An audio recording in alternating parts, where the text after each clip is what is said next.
We ready? Yeah, we got you, Coach. All right. Just want to start out.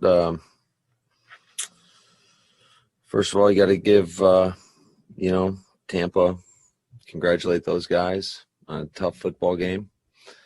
Kind of at a loss for words right now. It's just hard to have a lot to say about something that you were not prepared for. Had a lot of confidence in everything going into this game, and it hurts right now. I hurt for everybody involved. There's a lot of effort to even get to this point throughout the course of the season. So many people, but mostly, our players just being able to be resilient and deal with all the COVID stuff and everything else that's going on in the world, and for them to be able to focus and bring great energy and effort each and every day and continue to get better, to buy into the team concept. That's not always easy to do, and that's a special locker room. I love those guys. I love everything they bring. Like I said, I really hurt for those guys. Hurt for our fans, especially everybody that showed up today. You could feel the energy. But just got a resilient group just to be down like that and to be able to battle back, being down 28-10 and have multiple opportunities to go win a football game. I think that's rare. I think that speaks to the character of that locker room, just how tough-minded these guys are. When bad things happen, they don't blink. They stick together. There was no finger pointing going on. But this one does sting, and it's going to take a long time to get over this one. All right, thanks, Coach. We'll go to Ryan Wood. Ryan. Hey, Matt, do you hear me okay? Gotcha, Ryan. What went into the decision to kick the field goal there on 4th and 8, and do you regret that in hindsight?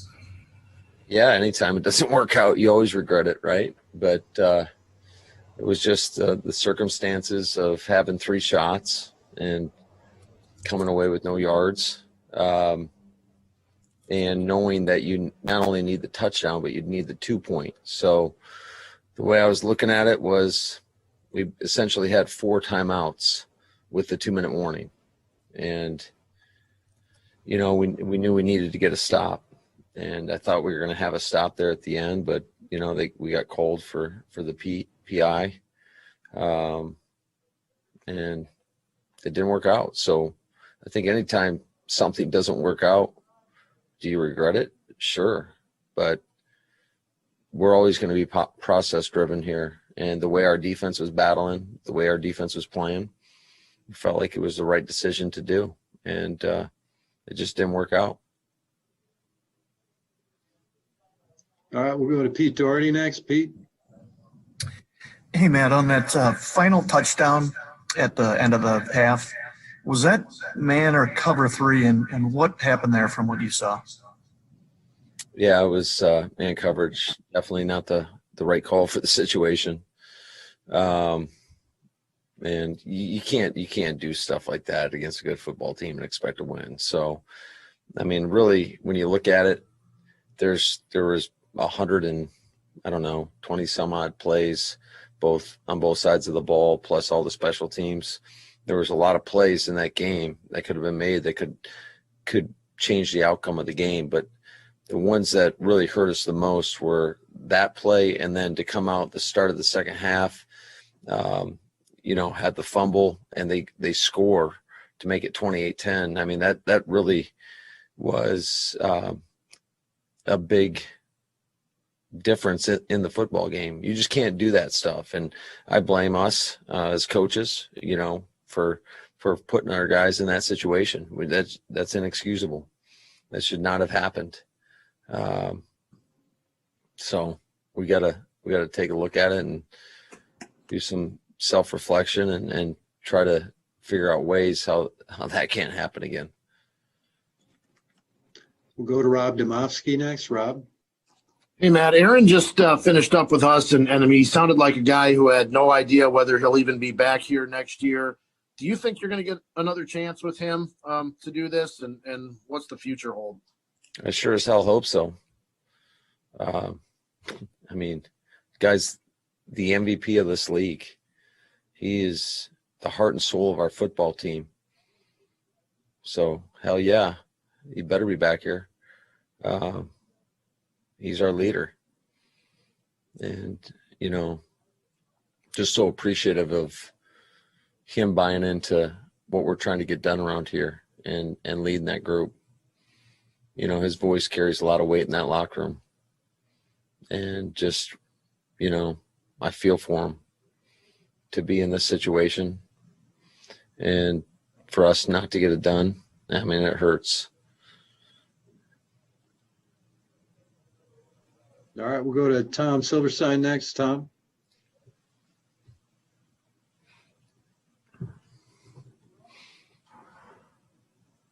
Don't have you, Tom.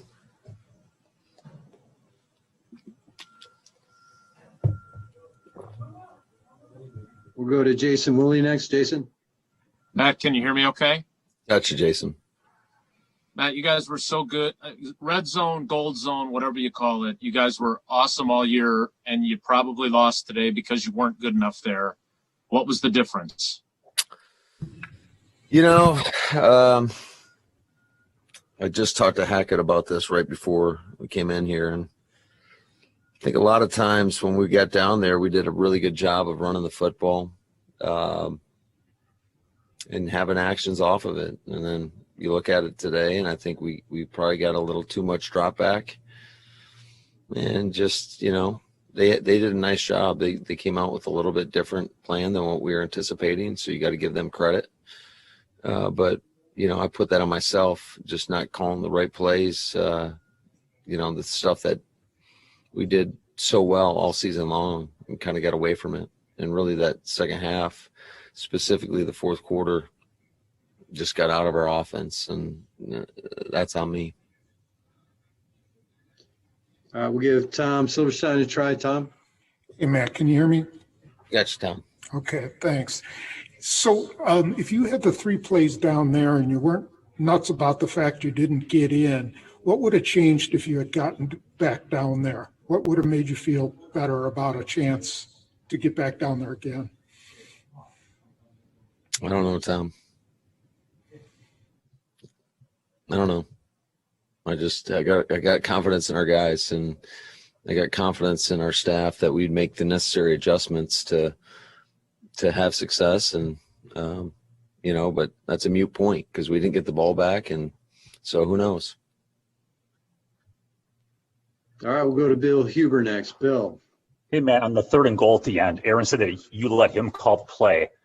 He said he might have called a different one if he would have known you guys were going to kick a field goal on 4th down. So is there a way to communicate that with him in that little time frame to say, hey, do what you want, but we're going to do X, Y, or Z on 4th down? Yeah, I mean, absolutely. I called a play, and, you know, he was asking for another play, and, you know, I wish there was a 2-way to come back because I was trying to figure out what exactly he was asking for. And I felt like there was something that, you know, he wanted. I totally trust him. I mean, how could you not? This guy has been magnificent all season long. And, you know, it didn't work out. So hindsight's 20/20, and obviously we got to come up with a better way of communicating. If there's something in particular that he wants, then I can call it. But like I said, it just didn't work out, and we got to try to learn from it and move on. Olivia Reiner's next. Olivia. Hey, Matt, how surprised were you with the DPI call at the end of the game? I was pretty surprised just based on how the game went. I mean, I felt like there was multiple plays throughout the course of the game that they were letting us play. Man, I haven't seen a replay, but from what I was told, there was a tug there, whether the ball was catchable or not. I mean, I think that always goes into it, but bottom line, the official made the call, and that's what it is. And we have to live with that. And there's no use about crying about it now or complaining about it now. What's done is done. All you got to do is you got to move on. And but they were letting both sides play all game. And there was a lot of things in that game that got me very, very upset. That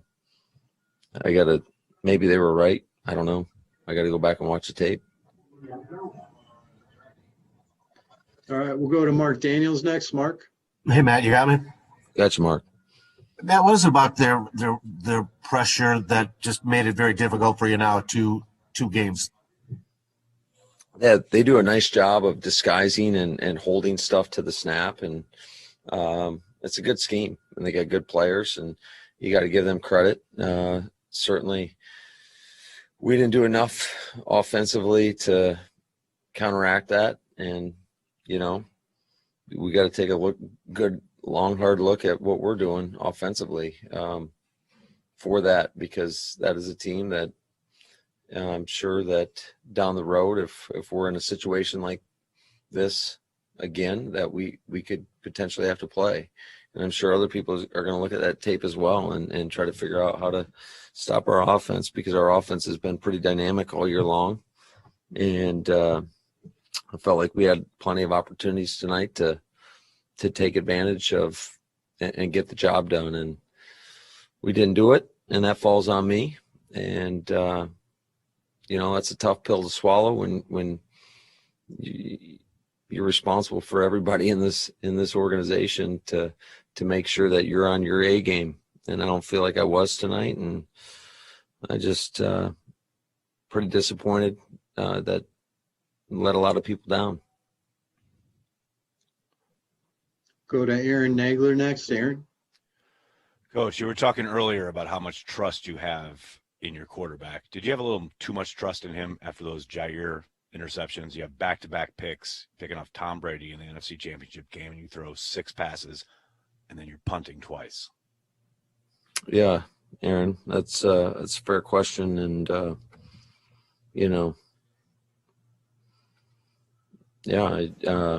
don't think it has anything to do with the trust in our quarterback. I totally trust him. There's an echo. I think it has, you just got to go back and be critical of yourself in terms of what you're calling. And obviously, anytime it doesn't work out, it's pretty disappointing. So, all I know is this: what's done is done. We got to go back. We look at it, and we got to learn from it. And I'm talking about myself and be critical on myself. And, it's just really disappointing right now. All right, we got time for a couple more. We'll go to Ryan Wood next. Ryan. In terms of momentum changes in the game, the end of the half might be forgotten in this one, but how much did that kind of put things – it just changed the feel going into the locker room to give up the touchdown there? That was a tough pill to swallow. We regrouped at halftime, and we talked about it and said, hey, man, we can't let this destroy the second half too. And then for us to come out in the second half and, have that play on third down and where we get a fumble, and it's just they go down and score on the first play. I mean, that's about as bad of a sequence as you could possibly have had in a critical game, obviously. I think a lot of teams may have folded the tents in that situation, but our guys, they were resilient, and I'm very, very proud of their effort, the way they battled back into that game and gave us an opportunity to win the football game. So I think a lot of other teams may have folded in that situation. Just can't say enough about the resiliency of our guys in that locker room. All right, last question. We'll go to Tom Silverstein. Tom. Hey, Matt, just one question about the 2nd and 8 play on the goal line there. It was Devontae Adams, and he was just out of the back of the end zone. Where does that play, in the way you draw it up, where does it usually go, or where should it go? Well, it's all dependent on the coverage, and